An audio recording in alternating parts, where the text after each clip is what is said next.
जब किसी से कहो कि नाम जपो तो एक आम सा जवाब मिलता है लगभग सभी से कि नाम जपने में मन नहीं लगता।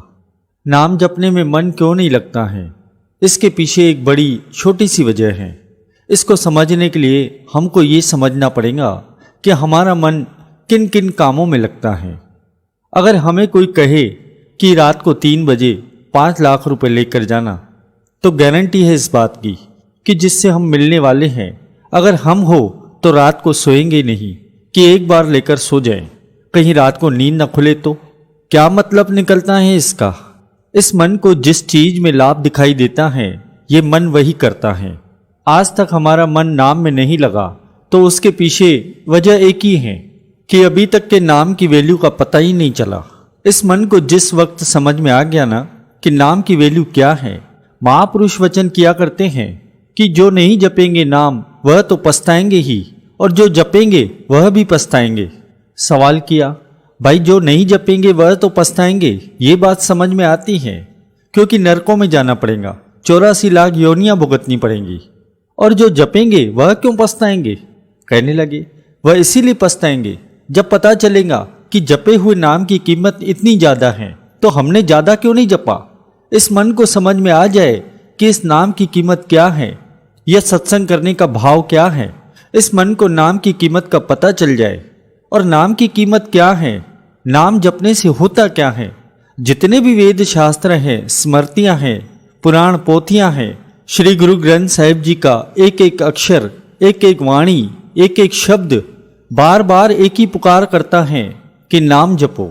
सिमरत वेद पुराण पुकार पोथियां, नाम बिना सब कूद। दुकान पर जाने का मन नहीं करता, पर मन कहता है कि जा, नहीं तो नुकसान हो जाएगा। बीमार होता है तो भी जाकर दुकान खोलकर बैठता है। क्यों? वहां पर लाभ दिखाई देता है।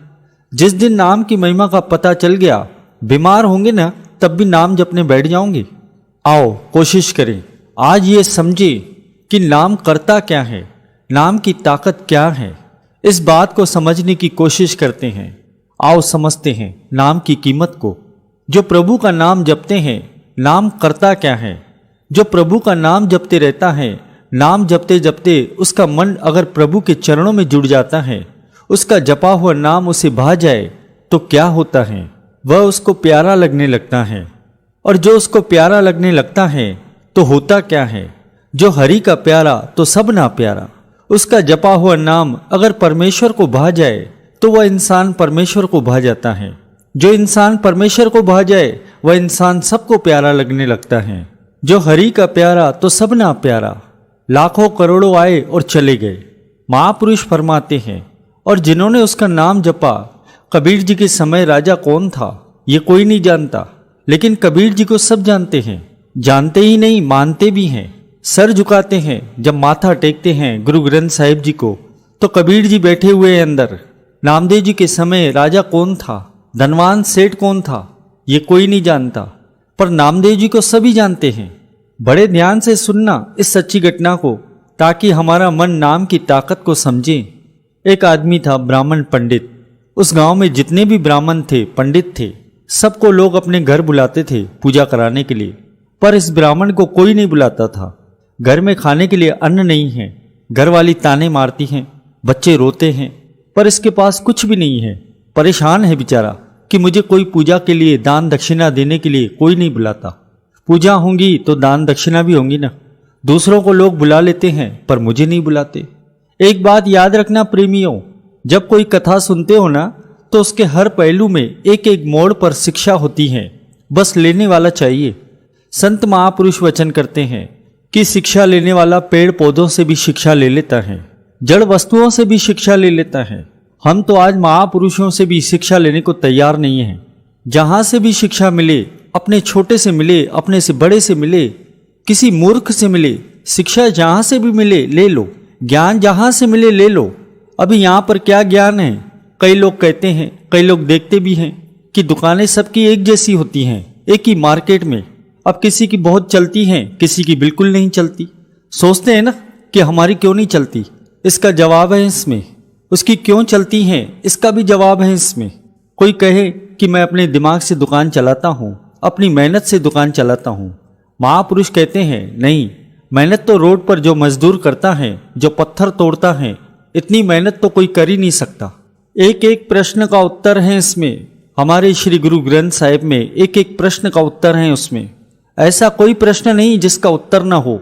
यह ब्राह्मण सोचता है कि मुझे कोई क्यों नहीं बुलाता। लेनदार दरवाजे पर खड़े हैं, रोज सुबह आकर ताने मार के चले जाते हैं, फिर सुबह निकल जाता है, शाम को आता है, पर कोई नहीं बुलाता घर पर पूजा पाठ कराने के लिए। घरवाली रोज कहती हैं कि लेनदार आए थे, ताने मार कर चले गए। रोती है बेचारी। अब तो उधार मिलना भी बंद हो गया है। एक दिन घरवाली ने कह ही दिया कि कल शाम को अगर धन लेकर नहीं आए तो घर आने की जरूरत नहीं है, जाकर नदी में छलांग लगा देना। दुखी मन से ब्राह्मण घर से निकला और शाम हो गई पर कोई भिक्षा नहीं मिली। नदी के तट पर बैठ गया। मन में ख्याल आ रहे थे कि सच में नदी में छलांग ही लगा देता हूँ, ऐसे जीवन का क्या लाभ। घर जाऊंगा तो घरवाली फिर से ताने मारेंगी, बच्चे भूख से बिलखते देखे नहीं जाएंगे, लेनदार सुबह फिर से आएंगे। इससे अच्छा है नदी में छलांग ही लगा दूं, इस जीवन को समाप्ति कर दूं। यह सोचते सोचते सुबह हो गई। मन बनाया कि अब नदी में छलांग लगा ही देता हूं, डूबकर मर जाता हूं। अब जैसे ही खड़ा हुआ कानों में आवाज पड़ी। क्या आवाज पड़ी? सुबह का समय 3 बज रहे थे। कानों में आवाज पड़ी प्रभु के नाम की, प्रभु के खुले नाम की आवाज पड़ी कानों में। मन को शांति मिली। पहली बार मन को शांति मिली उसके। कदम बढ़ चले जहां से आवाज आ रही थी उस तरफ। नदी में छलांग लगाने जा रहा था, कदम रुक गए। कदम मुड़ गए उस तरफ जहां से आवाजें आ रही थी। चलते जा रहा है। क्या दिखता है? कोई महापुरुष प्रभु नाम का जाप कर रहे हैं और कुछ लोग उसे बैठकर सुन रहे हैं। यह भी बैठ गया। सुबह के 3 बजे से 6 बजे तक दिन चढ़ गया। सूरज निकल आया। जो लोग बैठे थे उठकर चले गए, पर ये नहीं गया, वहीं बैठे रहा।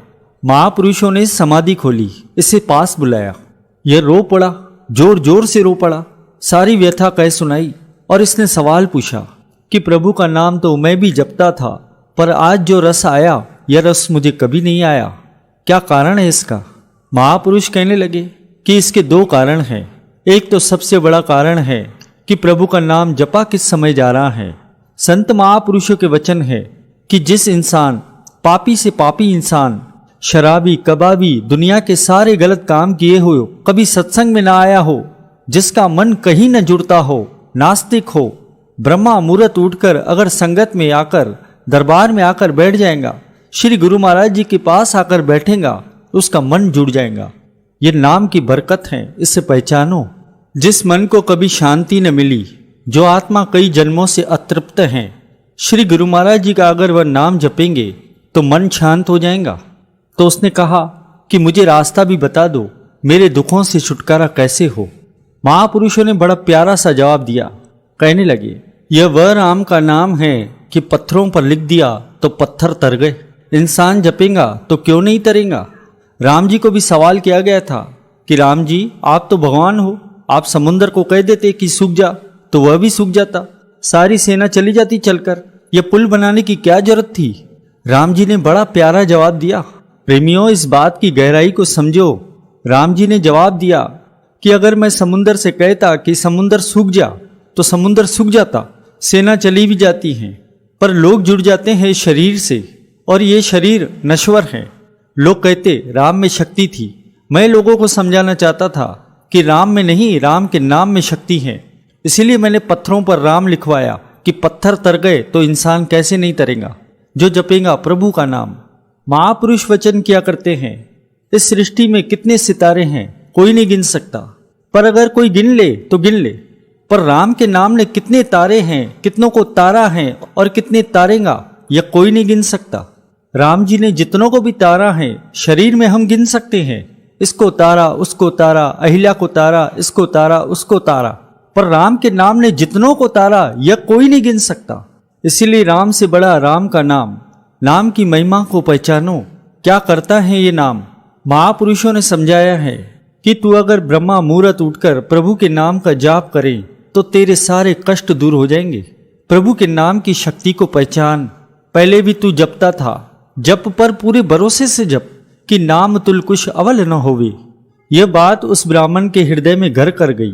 मन को ताकत आ गई।